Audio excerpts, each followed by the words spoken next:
नमस्कार श्रोताओं, कहानियों का कारवा चैनल में मैं बिंदु सांधु आप सबका स्वागत करती हूँ। आज मैं आप लोगों के लिए मालती जोशी जी की एक कहानी स्नेहबंध लेके आई हूँ। माँ, ये है मीतू, मैत्री। ध्रुव ने परिचय करवाया तो देखती रह गई। कटे बाल के नीचे एक छोटा सा चेहरा, वह भी था गॉगल से ढका हुआ। नेवी ब्लू रंग की जींस के ऊपर चटक पीले रंग का पुलोवर, उस पर बने हुए केबल्स कितने प्यारे कि कोई और होता तो पास बिठाकर पहले डिजाइन उतार लेती, बाकी बातें बाद में होती। पर ये मितू थी, मैत्री। अपनी सारी प्रतिक्रिया मन ही में समेटकर मैंने सहज स्वर में कहा, ड्राइंग रूम में चलकर बैठो तुम लोग, मैं पापा को बुला कर लाऊं। बच्चों के पापा हस्बे मामूल बगिया में इजी चेयर पर लेटे अखबार पढ़ रहे थे। 4 पन्नों का अखबार है, लेकिन पढ़ने में सुबह से शाम कर देंगे। अपनी सारी खींच उन पर उड़ेलते हुए मैंने कहा, बहू रानी आई है, चलकर मुआयना कर लीजिए। बहू रानी, उन्होंने चौंक कर पूछा, फिर चश्मा उतारकर मुझे सीधे देखते हुए बोले, बहू रानी आई है और तुम्हारा स्वर इतना तल्ख क्यों है? 1-2 नहीं, साथ रहते हुए 28 साल हो गए हैं। मेरे स्वर का एक एक उतार चढ़ाव उन्हें कंठस्थ हो गया है। फिर भी मैंने कोई जवाब नहीं दिया और चाय बनाने के बहाने रसोई में चली गई। आधा पौने घंटे बाद जब चाय नाश्ता सजाकर बाहर ले आई, उस समय ड्राइंग रूम कहकहों से गुलजार था। इस बीच शायद शिव भी कॉलेज से लौट आया था और उसी के किसी चुटकुले पर सब लोग ठहाके लगा रहे थे। मुझे देखते ही शिव ने आगे बढ़ के ट्रे थाम ली। ध्रुव ने मेज से सारा कबाड़ हटाकर जगह बनाई। पानी का जग और चटनी की शीशी अंदर छूट गई थी। ट्रे रखकर शिव दौड़कर दोनों चीजें ले आया। सब कुछ एकदम स्वाभाविक ढंग से हो रहा था। जब से सविता ससुराल गई है, बच्चे इसी तरह माँ का हाथ बटा लेते हैं, पर पता नहीं क्यों आज मुझे ये सब अच्छा नहीं लगा। थोड़ा तो सब्र किया होता इन लोगों ने। मैं भी तो देखती, मीतू नाम की ये लड़की कितना अदब कायदा जानती है, घर की बहू बनने आ रही है। यह तो नहीं हुआ कि खुद चलकर किचन तक आती, झूठ मूठी सही, मदद के लिए पूछती, बस लाट साहब की तरह बाहर बैठी रही। लड़के बेचारे बैरों की तरह दौड़ धूप कर रहे हैं। नाश्ते के लिए गरम समोसे बना लिए थे, सूजी के लड्डू और घर का बना हुआ चिवड़ा भी साथ था। जनता ने नाश्ते का सरंजाम देखा और खुश हो गई। हाय माँ, आपने ये सब घर पर बनाया है? मीता किलक कर बोली, मैं तो बिलीव नहीं कर सकती, रोज इतना रिच नाश्ता देती हैं आप। तभी आपके दोनों सपुत्र गोल मटोल हो रहे हैं। हमें नजर मत लगाओ, ध्रुव ने टोका। माँ की जीवन भर की साधना है हमारे पीछे। जानती हैं मीता जी, शिव ने कृत्रिम गंभीरता ओढ़कर कहा, माँ ने हमको खिला पिला कर ऐसा तैयार कर दिया है कि अब कैसी भी कर्कश बीवी मिले हम निपट लेंगे, मैदान छोड़कर भागेंगे नहीं। कमरा एक बार फिर हंसी में डूब गया।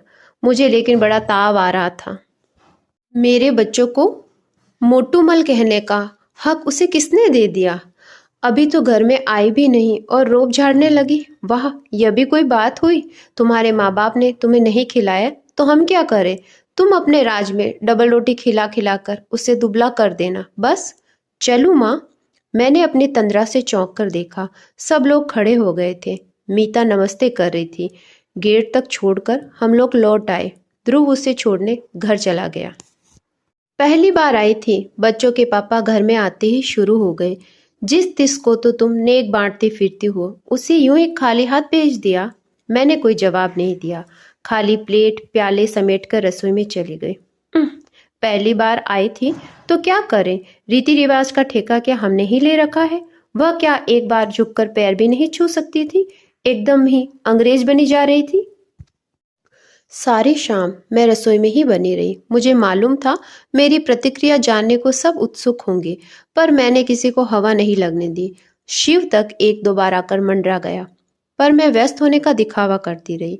रात खाने की मेज पर भी एक अव्यक्त तनाव था। बच्चों के पापा ने 1-2 चुटकुले सुनाकर उसे तोड़ने की कोशिश भी की, पर बात कुछ बनी नहीं। खाने के बाद भी काम कहाँ खत्म होता है। सारे दरवाजे खिड़कियां मुझी को देखनी होती है, घर की बत्तियां बुझानी होती है, टंकी में पाइप छोड़ना होता है, दूध दही के बर्तनों को जाली की अलमारी में रखना होता है। आंगन में सूखते कपड़े उतारने होते हैं। एक एक काम निपटाती जा रही थी कि देखा, ध्रुव पास आकर खड़ा हो गया। माँ, उसने कांपते हुए स्वर में पुकारा। क्या है? तौलिए को तहाते हुए मैंने पूछा। तुम्हें मीता कैसी लगी? मेरे लगने का क्या है, तुम्हें पसंद आनी चाहिए बस। नो माँ, तुम्हारी पसंद बहुत जरूरी है, तुम्हारी और पापा की। शाम से मन में जो अंधड़ उठ रहा था, ध्रुव के प्रश्न से तीव्र हो उठा। तुमने जवाब नहीं दिया माँ। अच्छा, ये बताओ, क्या उसे पता था कि तुम उसे कहाँ ले जा रहे हो? मैंने प्रति प्रश्न किया। हाँ, क्यों? तो क्या वह ढंग के कपड़े पहनकर नहीं आ सकती थी? कम से कम तुम उसे। मैंने कहा था माँ। फिर? वह बोली, मैं जैसी हूँ वैसी ही उन्हें देख लेने दो, बेकार नाटक करने का क्या फायदा। खैर, कपड़ों को छोड़ो, वैसे कैसी लगी बताओ। ध्रुव इतनी अजीजी में पूछ रहा था कि उसका दिल दुखाते न बना। अच्छी है, मैंने अनमने ढंग से कहा और बात समाप्त कर दी। वरना सच तो यह था कि मैंने मीता को ठीक से देखा ही नहीं। पहली ही नजर में उसका हुलिया देखा और मन खट्टा हो गया था। बहू को लेकर मन में कितनी कोमल कल्पनाएं थी, सब राख हो गई। गुस्सा तो अपने लाडले पर आ रहा था। प्रेम करते समय इन लोगों की अक्ल क्या घास चरने चली जाती है। कैसे प्यारे प्यारे रिश्ते आ रहे थे, पर तकदीर में तो ये सर्कस सुंदर ही लिखी थी ना। एक उच्छ्वास भरकर रह गई मैं। एक बार हम लोगों की स्वीकृति की मोहर लगने भर की देर थी। फिर तो सारे काम फटाफट और कायदे से होते चले गए। मीता के पिताजी स्वयं घर आए और उन्होंने औपचारिक रूप से रिश्ते की पहल की। मीता को अपनी बहू बना लेने के लिए करबद्ध निवेदन किया। उन्होंने बताया कि पत्नी की मृत्यु के बाद उनके बच्चे अक्सर हॉस्टल में ही पले, वे भी टूर पर ही बने रहे। 2 साल पहले लड़के की शादी हुई, तब से घर कुछ आकार ग्रहण करने लगा। हॉस्टल में रहने के कारण मीतू काफी कुछ सीखने से वंचित रह गई है। वे तो डर रहे थे, पर ध्रुव ने उन्हें आश्वस्त किया कि माँ बहुत सहनशील और स्नेहमय है, वे उसे अपने अनुसार ढाल लेगी। उत्तर में ध्रुव के पापा ने भी उन्हें आश्वस्त किया। कहा कि हम लोग इतने दकियानुसी नहीं हैं कि एक आर्किटेक्ट लड़की में 16वीं सदी की बहू तलाशेंगे। इस प्रकार बहुत ही सौजन्यपूर्ण वातावरण में परिचय का पहला दौर समाप्त हो गया। फिर धूमधाम से सगाई हुई। दोनों पक्षों ने जी खोलकर खर्च किया। दान दहेज तो कुछ लेना था नहीं। लेन देन की कड़वाहट भरी चर्चा से बच गए हम लोग। फिर भी मैंने सबकी नजर बचाकर समधी जी के हाथ में एक लिस्ट थमा दी थी। पहले बेटे की शादी थी, नाते रिश्तेदारों को नेक तो मिलना ही चाहिए था। अपनी बेटी को तो लोग देते ही हैं, जिंदगी भर देना समाप्त नहीं होता, पर बाकी लोगों को मौका तो सिर्फ शादी में ही आता है। एक लिस्ट मैंने ध्रुव को भी पकड़ा दी। लिस्ट क्या थी? होने वाली बहू के लिए पूरी आचार संहिता थी। मीता अब शादी के बाद ही इस घर में आएगी। भविष्य में वह बाल नहीं कटाएगी, हाथ में चूड़ियां डालने की आदत डालेगी, शादी में सिर ढकेगी, घर के मेहमानों के सामने वह साड़ी पहनेगी, लोगों के सामने ध्रुव को नाम लेकर नहीं पुकारेगी। खूब लंबी सूची थी, बारीक से बारीक जो बात याद आती गई जोड़ दी थी। शिव ने तो उसका नाम 20 सूत्री कार्यक्रम रख दिया था। आते जाते ध्रुव को छेड़ता, दादा भाई भाभी को कितने सूत्र रटा दिए। कभी कहता भाभी से कहना फर्स्ट डिवीजन न लाए तो भी चलेगा, पर कम से कम पासिंग मार्क्स तो आने ही चाहिए। यह छेड़छाड़ सिर्फ मजाक के तौर पर नहीं होती थी, इसमें एक अव्यक्त आक्रोश भी था। माँ के कारण उन लोगों की इमेज एकदम पुराणपंथी हो गई थी। ध्रुव मुंह से तो कुछ नहीं कहता था, पर शिव के छेड़ने पर जैसी उदास हंसी हंस देता, उससे ये स्पष्ट हो जाता था। आखिर एक दिन मैंने कह ही दिया, देखो शिव, ये मजाक उड़ाने वाली बात नहीं है। ये मत सोचो कि मैं अपने लिए कुछ कर रही हूँ। मेरी तो बस यही इच्छा है कि नई बहू की आते ही आलोचना न शुरू हो जाए। आखिर मेरी भी तो कुछ लगती है। और तुम तो जानते हो, शादी में कुछ लोग आते इसी मकसद से हैं कि नुक्स निकाल सकें, आलोचना शुरू कर दे। बच्चे इसके बाद चुप हो गए थे। वैसे मैंने एकदम गलत भी नहीं कहा था। शादी में सचमुच कुछ लोग मीन मेक निकालने के लिए ही आते हैं। नई नवेली दुल्हनों को सबसे ज्यादा आलोचना झेलनी पड़ती है। झूठ क्यों बोलूं, खुद ही मैंने कई बार इस अभियान में सम्मिलित हुई हूँ। दोनों ओर के परिवारों में अब तक जितनी भी बहुएं आई हैं, सबके लिए मेरे पास कहने के लिए कुछ न कुछ है। सुरेश की बहू रसोई में चप्पल पहनकर घूमती है। महेश की बहू 9 बजे से पहले बिस्तर नहीं छोड़ती। राजन की बहू रसोई में झांकती तक नहीं है। और आलोक की बहू 24 घंटे उसके पति का नाम का जप करती रहती है। जेठ ससुर तक का उसे होश नहीं रहता। निखिल की बहू को तो मैं 30 मार्का ही कहती हूँ। जहां पति को 4 लोगों के बीच हंसते बोलते देखेगी, बच्चों को लाकर गोद में पटक देगी। उस पर तुर्रा यह है कि कोई मेरी अकेले का नहीं है जो दिन भर मैं ही लादे फिरूं। सुन सुनकर कान पक गए तो बुआ जी ने एक दिन कह दिया, बहू सब जानते हैं कि बच्चे कोई अकेले पैदा नहीं करता, पर उसका कोई इस तरह ढिंडोरा नहीं पीटता।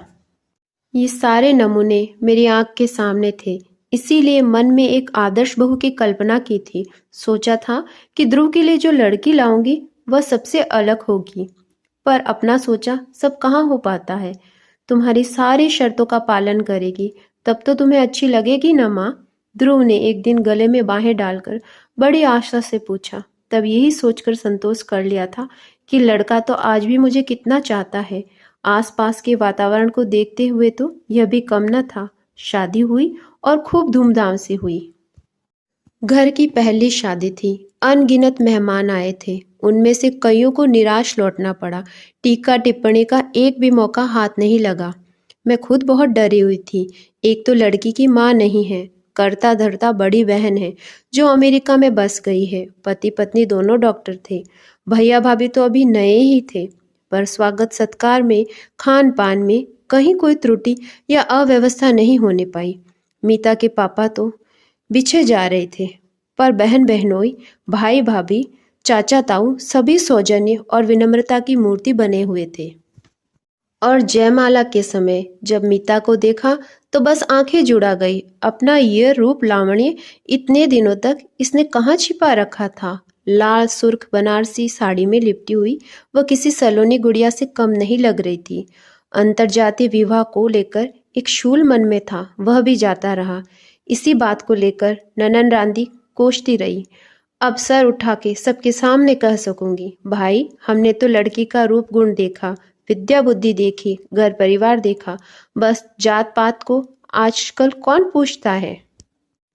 8-10 दिन घर में मेला सा लगा रहा।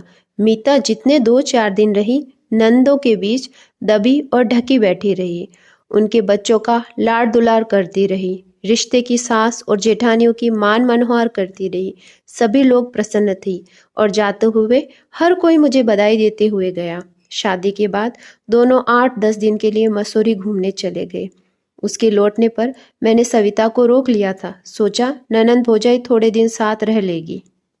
दूसरे दिन सुबह सुबह मैं रसोई में व्यस्त थी। सविता पास आकर फुसफुसाई, माँ बहू रानी को तो देखो देखो, बड़े बड़े पीलो फूलों वाली मैक्सी पहनकर वह मेज पर प्लेट लगा रही है। मैं और सविता दोनों एक दूसरे का मुंह ताकते रहे। यह बात कौन उठाए और कैसे? मैं तो आजकल लड़कों का खौफ खाने लगी थी, पर सविता तो उन दोनों को घास भी नहीं डालती थी। दनादन करती हुई बाहर पहुंची और बोली, मीता रानी आज ये कौन सी ड्रेस निकाल ली? घर की ड्रेस है दीदी। फिर सविता की प्रश्नार्थक दृष्टि को समझते हुए बोली, माँ का ऑर्डर था कि मेहमानों के सामने साड़ी पहननी होगी, इसीलिए इतने दिन पहनती रही, पर इतना बंधा बंधा लगता है उसमें। तो हमें मेहमान नहीं गिनती तुम? आप तो घर की हैं दीदी, अपनी। और कोई वक्त होता तो मैं इस बात पर निहाल हो जाती, पर इस समय समस्या ज़रा नाजुक थी। मैंने आगे बढ़कर कहा, बेटे घर में जब तब कोई आ निकलता है और लोग अक्सर तुम्हें देखने आ ही जाते हैं, पर माँ साड़ी पहनकर ज़रा भी कंफर्टेबल नहीं लगता। काम तो कर ही नहीं सकती मैं, बस गुड़िया की तरह सजे संवरे रहने के ही दिन है। काम करने को तो जिंदगी पड़ी है और मैं अभी बैठी हूँ, ठीक है, लेकिन माँ ऑफिस में तो साड़ी पहनकर जाना ज़रूरी नहीं है ना? मुझे तो गाड़ी चलाते ना बनती है। गाड़ी का मतलब लूना, ये भी एक शूल था मन में। शादी के सामने के साथ लूना देखकर मेरी भाभी फिच फिच कर हंस दी थी। वाह ध्रुव जी, सीधेपन की भी हद कर दी आपने। आजकल बजाज सुपर से नीचे कोई बात नहीं करता, आप कम से कम। मामी जी, ध्रुव बात काट कर बोला, ये मेरी नहीं मीता की गाड़ी है। मेरे पास तो अपनी प्रिया है। मीता ने पापा से कहा था कि जेवर चाहे न दे पर गाड़ी जरूर दे। यानी सब कुछ अपने आप ही तय हो गया था। मन इतना खट्टा हो गया था, स्कूटर ही ले लेते तो क्या हो जाता। प्रिया शिव के काम आ जाती। स्कूटर पर दोनों ही जा सकते थे, तब यह पहनने ओढ़ने का झंझट भी न खड़ा होता। दफ्तर सलवार कमीज पहनकर जाया करना, मैंने फैसला सुना दिया। लेकिन बहू घर में आती है तो समस्या सिर्फ पहनने ओढ़ने की तो नहीं रहती। उसका घर में उन्मुक्त होकर घूमना, खिलखिलाना, दिन भर ध्रुव डार्लिंग की रट लगाना, शिव से छीना झपटी करना, भूख लगने पर नाश्ते में डिब्बा खोल देना, बात बात पर गले में झूल जाना, सब कुछ आंखों में खटकने लगा। बच्चों के पापा तक को तो उसने नहीं बख्शा था। सुबह वे पेपर पढ़ते तो उनकी कुर्सी के हत्थे पर बैठकर पूरा पेपर पढ़ जाती। घर में रहती तब तक उनके आसपास मंडराया करती, पापा का जाप किया करती, उन्हें इसरार करके खाना खिलाती, दवाएं समय पर न लेने पर डांटती। शाम को लौटती तो चाय का कप हाथ में लिए सीधे बगिया में पहुंच जाती और छोटे से पीठे पर बैठकर उनसे बतियाती रहती। उस समय तो सचमुच मेरा खून जल जाता। घर में जो चल रहा है सो ठीक है, बाहर उसका प्रदर्शन करने की क्या जरूरत थी। आसपास के घरों के कई जोड़ी नजरें उस समय खिड़कियों पर टंग जाती। हैरत तो यह थी कि बच्चों को, उनके पापा को ये सब सहज और स्वाभाविक लगता था। उनके माथे पर शिकन न आती थी। उस दिन तो हद हो गई। रोज की तरह हम लोग दोपहर की चाय ले रहे थे कि मीता आंधी की तरह घुस आई। अरे आज इतनी जल्दी? पहले आप लोग आंखें बंद कर लीजिए प्लीज। क्या बात है, पहले आंखें बंद। और हमारी पलकें झपकते ही उसने दोनों के गले में एक एक फूल माला डाल दी और तालियां बजाते हुए किलकने लगी। Many happy returns of the day. अरे क्या बात है, मैंने कहना चाहा। एकदम मुझे याद आया, आज तो 12 दिसंबर है, हमारी शादी की सालगिरह। दूसरी बातों में इतनी खो गई कि इसकी याद ही ना आई थी। मेरा चेहरा देखते ही मेरे गले में झूल गई। पकड़ी गई ना आप लोगों ने सोचा होगा चुप्पे लगा लेंगे तो सस्ते में छूट जाएंगे। ऐसा नहीं होगा। पापा जी 3-4 कड़कते नोट तैयार रखिए। हम लोगों की नीयत आज अच्छी नहीं है।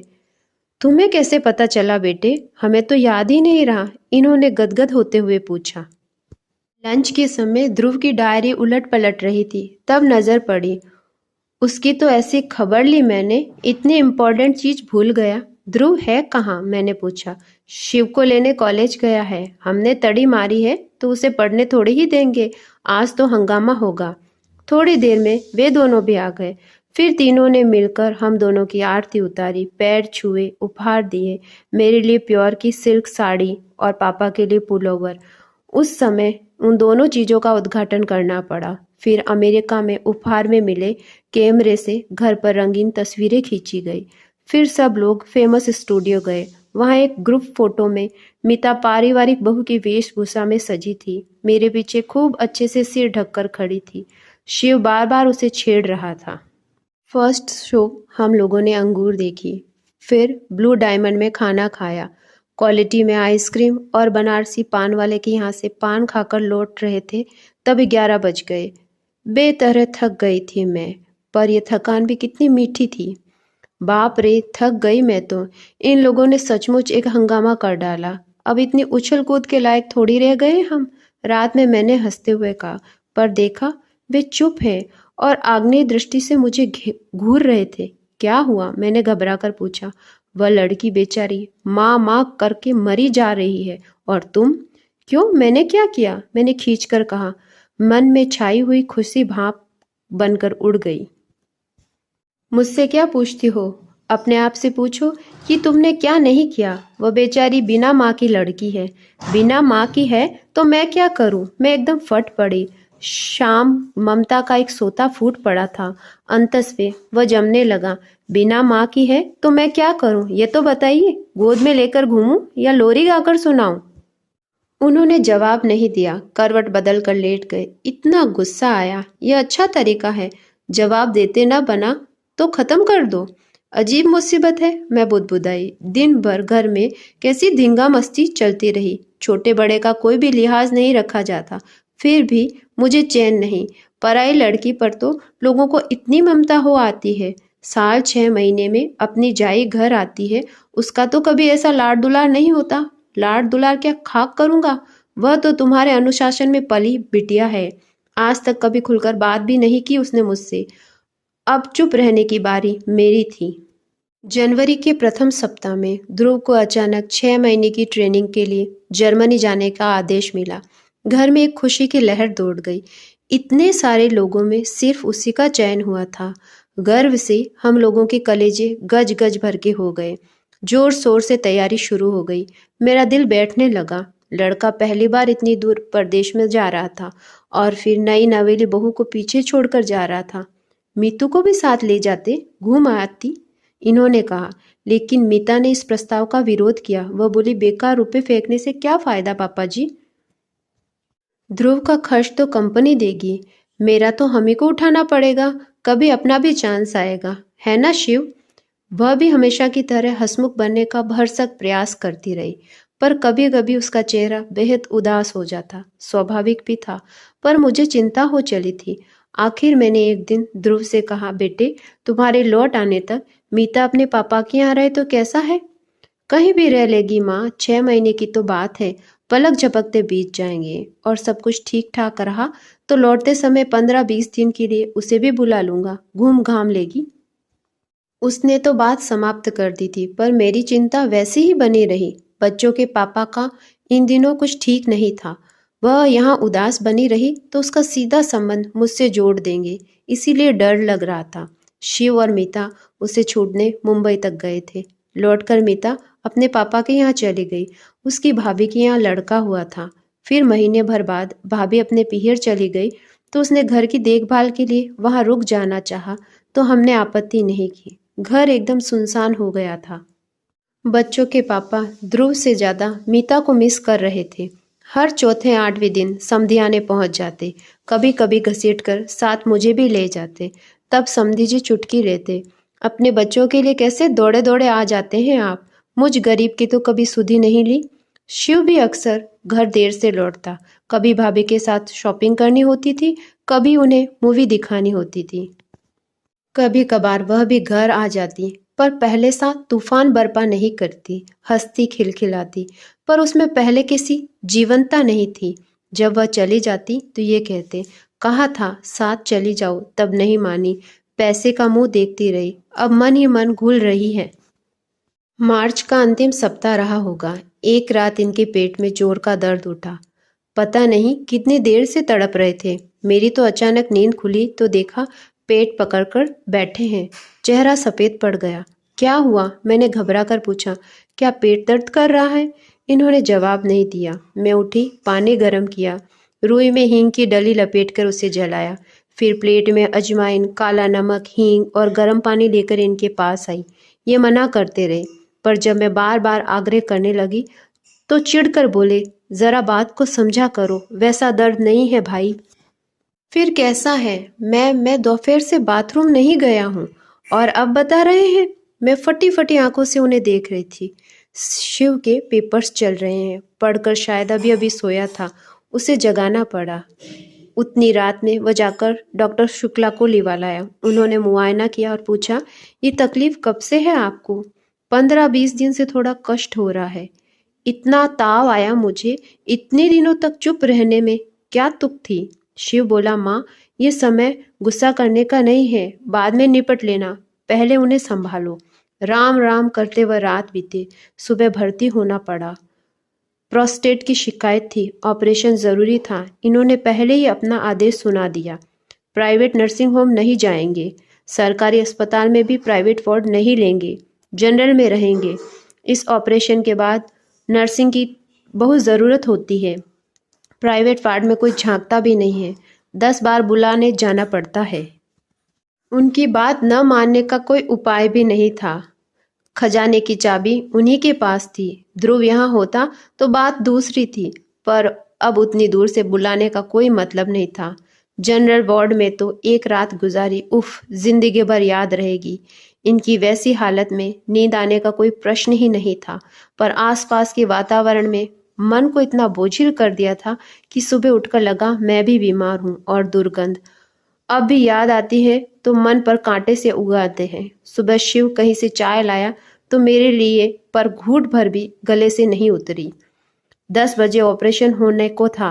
9 बजे ही इन्हें स्ट्रेचर पर डाल दिया गया। मैं और शिव भी पीछे पीछे चल पड़े। यहाँ तक जाने के लिए वहां तक गए। फिर भी मैं वहीं बैठकर इष्ट देव का जाप करने लगी। शिव बेचारा दौड़ धूप में व्यस्त था। नमस्ते बहन जी। मैंने चौंक कर देखा। मीता के पापा थे। आपने तो खबर ही नहीं की, इतने बेगाने हो गए हम लोग। उनके स्वर में आक्रोश था, शिकायत थी। मैं क्या जवाब देती। वो तो मीतू अभी किसी काम से घर गई थी, तब पड़ोस के मेहता साहब ने बताया। सब कुछ इतना अचानक हो गया। मैंने अपराधी स्वर में कहा। शिव बेचारा एकदम अकेला पड़ गया था। सारी भागदौड़ उसी के जिम्मे थी। यही तो मैं कह रहा हूँ, उसे अकेले सारी भागदौड़ करने की क्या जरूरत थी। हम लोग किस लिए हैं। कल को ध्रुव सुनेगा तो क्या कहेगा। उनसे तो जो कहेगा। मुझे तो अपनी चिंता हो गई थी, ध्रुव मुझसे क्या कहेगा। इन पर इतना ताव आ रहा था। दर्द से तड़पते रहे, पर मजाल है जो बटुए की पकड़ जरा भी ढीली हो जाए। जनरल वार्ड में रहेंगे, वह अच्छी नर्सिंग होती है। उह, अब इतने बड़े आदमी को उस नर्क में ले जाऊं कैसे। अपनी इस दुश्चिंता में यह पूछना भी याद न रहा कि मीता कहाँ है। 11:30 बजे उन्हें थिएटर के पास वाले कमरे में लाकर रखा गया। ऐसे हट्टे कट्टे हंसते बोलते व्यक्ति को इस तरह असहाय अवस्था में देखकर मेरी तो रुलाई फूट पड़ी। मीता के भाई नरेश ने मुझे सहारा देकर बाहर बेंच पर बैठा दिया। असहाय सी मैं वहां बैठी रही। 2 घंटे बाद उन्हें वार्ड में ले जाने की अनुमति मिली। ये 2 घंटे मेरे लिए 2 युगों के समान थे। वार्ड में वापसी के समय काफिला जरा बड़ा था। घर परिवार के लोग, स्टाफ के भी थे। ढेर सारी शीशियां स्ट्रेचर के साथ चल रही थी। सब लोग उन्हें उठाए हुए थे। माँ, तुम सीढ़ियों से जाओ, लिफ्ट में तुम्हें परेशानी होगी, शिव ने कहा तो मैं सीढ़ियों की ओर मुड़ गई। हांफती हांफती ऊपर पहुंची। तब तक स्ट्रेचर शायद वार्ड में पहुंच चुका था, क्योंकि गलियारे में उसका कहीं भी पता नहीं था। मैं वार्ड तक पहुंची ही थी कि नरेश की आवाज आई, माँ जी इधर आइए। उसके पीछे चलती हुई मैं गलियारे की छोर तक पहुंची। डिलक्स रूम था, खुला और खाली स्ट्रेचर थामे लोग बाहर निकले। यह कमरा, मैंने अस्पष्ट स्वर में कहा। भाभी ने बुक करवाया है। मेरा असमंजस ताड़कर शिव पास आकर फुसफुसाया। ये उसके बस की ही बात थी। उसके पापा गर्व से बता रहे थे। सुप्रिटेंडेंट से जाकर भिड़ गई। खड़े खड़े रूम अलॉट करवा लिया। बहुत लड़ाकू है ये लड़की। मैंने मीता की ओर देखा। वह चुपचाप इनके पलंग के पास खड़ी थी। घर पर तो तिनका भी नहीं उठाती। नरेश बोला, यहाँ आई है तब से सफाई में जुटी है। 3 बार तो घर के चक्कर लगा आई है। ये सास जी को खुश करने के फॉर्मूले हैं, समधी जी ने स्नेह सिक्त स्वर में कहा। कमरा सचमुच धुला पहुंचा चमक रहा था। दोनों पलंगों पर घर की साफ चादरें और तकिए रखे हुए थे। टेबल पर सफेद टेबल क्लॉथ था। अलमारी में कागज बिछे हुए थे। उसमें मेरे और इनके कपड़े तह कर कर रखे गए थे। चाय, शक्कर, कप, प्लेट, माचिस, कुछ भी नहीं भूली थी वह। बाथरूम में बाल्टी, मग, तौलिया, चौकी सब व्यवस्थित ढंग से सजा हुआ था। थोड़ी देर में स्टोव की घरघराहट सुनाई शुरू हुई। देखा, मीता चाय बना रही थी। माँ, चाय पी लीजिए। थोड़ी देर में वह मेरे पास आकर खड़ी हो गई। कमरे में आने के बाद से उसने पहली बार बात की थी और उसका स्वर अत्यंत सपाट था। चाय यहाँ?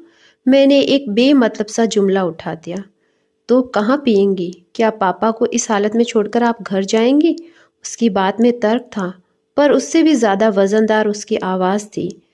मैंने चुपचाप प्याला होठों से लगा लिया। मेरे चाय लेते ही सबसे जैसे राहत महसूस की, क्योंकि सभी थके हुए थे। बहुत बेमन से प्याला उठाया था मैंने, पर सच कहूं तो पीने के बाद एकदम हल्का हो गया जी। सुबह से सिर भारी हो गया था, यह भी थोड़ा उतर गया। 5 बजे से करीब उन्हें होश आया। मीता उनके पास ही बैठी रही। उसे देखकर इनकी पीड़ा में भी थोड़ा मुस्कुरा दिया। तब मुझे एहसास हुआ कि सचमुच उनकी यंत्रणा बहुत भीषण रही होगी। नहीं तो क्या ऑपरेशन से पहले एक बार भी अपनी लाडली बहू को याद न करते। पापा, आप और भैया सब घर जाइए। मीता का फरमान छूटा। रात को मेरा और माँ का खाना लेकर भैया आएगा। आप सब सुबह आइएगा, मैं फल फूल खा लूँगी। मैंने हल्का सा प्रतिवाद किया। आपके लिए पक्का खाना बन जाएगा, उसने मेरी और देखे बिना ही जवाब दिया। वैसे बहन जी, चाहे तो हमारे साथ घर चलकर। पापा प्लीज़, उसने जैसे सारे विवाद को समाप्त करते हुए कहा। उन दोनों को जबरन घर रवाना कर दिया। फिर शिव के साथ बैठकर उसने सारे पर्चे पढ़े और फिर शिव को दवाइयाँ लेने भेज दिया। खुद इनके पलंग के पास स्टूल खींचकर बैठ गई। दूसरे पलंग पर मैं चुपचाप पड़ी रही। बोलने की शक्ति ही नहीं रह गई थी। 2 रातों का जागरण था, थकान थी, तनाव था। कब झपकी लग गई पता ही नहीं चला। मीता ने खाने के लिए जगाया, तब जाकर आंख खुली। समधी जी से रहा नहीं गया होगा, खाना लेकर खुद ही आ गए थे। बदले में लाडो की फटकार सुननी पड़ी। वे शिव का भी खाना लाए थे, पर मीता ने उसे अस्पताल में खाने नहीं दिया। तुम पापा के साथ घर जाओगे और सुबह पेपर के बाद ही यहाँ आओगे, समझे? लेकिन भाभी, वह मिमी आया। यहाँ की चिंता मत करो, या मैं हूँ, माँ है, भैया है। शिव कुनकुनाया, पर आखिर उसे जाना ही पड़ा। उन लोगों को छोड़ने के लिए नरेश जी नीचे तक गए। मीता ने उनसे मेरे लिए पान मंगवाया। पान के बिना आज पूरा दिन हो गया, पर मुझे याद ही नहीं आया। पर पता नहीं कैसे मीता जान गई थी कि खाने के बाद मुझे तलब जरूर आएगी। खाने के बाद उसने मेरा बिस्तर ठीक किया, फिर बाथरूम में जाकर सारी प्लेट ग्लास धो डाले, दूध एक बार फिर गर्म किया और सोने की तैयारी करने लगी। भैया, 12 बजे तक मैं एक झपकी ले लूं, फिर ड्यूटी पर आ जाऊंगी। फिर चाहे आप पूरी रात सोइएगा, उसने कहा और आराम कुर्सी में हाथ का तकिया लगाकर लेट गई। नरेश जी पलंग के पास एक कुर्सी खींचकर बैठ गए। मेरे आराम में जरा भी खलल न डालते हुए दोनों भाई बहन नाइट ड्यूटी का निभाने लगे। मुझे कैसा तो लगा, मीता, मैंने स्नेहसिक्त स्वर में कहा। भैया आराम कुर्सी पर लेट जाएंगी, तो इधर पलंग पर आ जाना, दिन भर खड़ी की ही खड़ी रही है। पता नहीं मेरी आवाज में कुछ था या उसने प्रतिवाद नहीं किया। वह चुपचाप मेरे पास आकर लेट गई। आप सोने लगे तो मुझे जगा दीजिएगा भैया, उसने कहा और आंखें मूंद दी। नरेश जी आराम कुर्सी पलंग के पास खींचकर उस पर लेट गए। कमरे में एक अजीब सी शांति छा गई। मैंने मीता की ओर देखा। पता नहीं क्यों उसे देखकर मुझे सविता की याद हो आई। वो बच्चों की माँ हो गई है, पर अब भी कभी कभी उस पर बचपन सवार हो जाता है। माँ के पास लेटने का मोह हो जाता है। उन क्षणों में वह एकदम नन्ही सवी बन जाती है। मेरे पास लेटी ये नन्ही सी लड़की, इसका भी तो कभी कभी मन होता होगा ना। तब किसके आंचल में मुंह छुपाती होगी? बड़ी बहन है, बस हाँ समुंदर पार इतनी दूर है। भाभी तो खुद अभी लड़की है। वह मेरी ओर पीठ करके लेटी थी, निस्पंद। सलवार सूट उतारकर उसने नाइटी पहन ली थी। उसमें वह एकदम बच्ची सी लग रही थी। दिन भर किसी उग्र तेज से दप दप करता उसका चेहरा अब एकदम निरीह निष्पाप शिशु सा लग रहा था। ममता का एक ज्वर सा उठा मन में। एकदम उसे अंक में भर लेने की इच्छा हुई, पर संकोच में मैं बस उसकी पीठ पर बालों पर हाथ फेरती रही। अब मेरे वात्सल्य के उद्रेक से अनजान वैसे ही निस्पंद पड़ी रही। अचानक मेरी उंगलियां उसकी पलकों को छू गई। वे गीली थी। क्या हुआ बेटी? मैंने प्यार से पूछा। वह कुछ नहीं बोली, बस जैसे रुलाई रोकने के लिए होठ सख्ती से भींच ली। अपने पापा के लिए परेशान हो? पर डॉक्टर साहब तो कह रहे थे वे एकदम ठीक हो जाएंगे। ऑपरेशन बहुत अच्छा हुआ है, बस 1-2 दिन में उठकर बैठ जाएंगी। यही कह रहे थे ना? कहते कहते मैं भी शकुंतला हो उठी। वह एकदम पलटी, कुछ क्षण देखती रही, फिर मेरी छाती में मुंह छिपाकर सुबकते हुए बोली, पहले ये बताइए आपने मुझे खबर क्यों नहीं दी? पापा जी इतने बीमार हो गए और किसी को मेरी याद भी नहीं आई। यही तो अपने आप को कटघरे में खड़ा करके मैं बार बार पूछती रहती हूँ, मुझे उसकी याद क्यों ना आई? अपनी बिटिया को मैं कैसे भूल गई? मालती जोशी जी की मन को छू लेने वाली इस कहानी के वाचन के अंत में आप लोगों से एक आग्रह, कृपया मेरे चैनल को सब्सक्राइब करें, लाइक करें और शेयर करें। धन्यवाद।